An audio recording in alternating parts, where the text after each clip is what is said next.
219 News Now is brought to you by the South Shore Line and by Strachan Van Til, making lives easier for 95 years.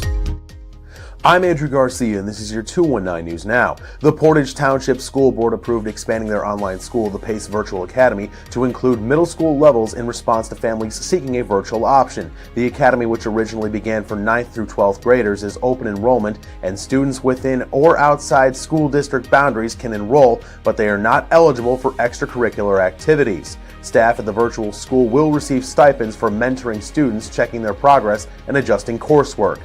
Northwest Indiana residents are set to speak at EPA hearings regarding new rules for steel mills and coke plants with a focus on air pollution standards. The Environmental Integrity Project highlights ongoing Clean Air Act violations by several facilities in the region, while Cleveland Cliffs Burns Harbor plant recently achieved compliance after 3 years. EPA hearings are scheduled for September 3rd and 4th for steel mills and coke plants, including the Sun Coke plant in East Chicago.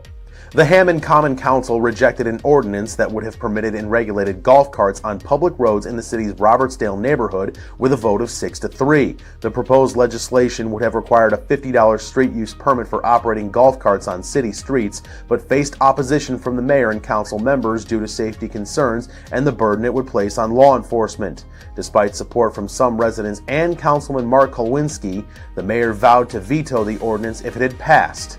And in sports, Crown Point's Mason Darrell visited Division I Bellarmine on August 21st, receiving a scholarship offer. 3 days later, he announced his commitment to play for the Knights. Darrell becomes the second Bulldog senior in recent weeks to announce his Division I commitment, joining teammate Dikembe Shaw, who's going to UIC.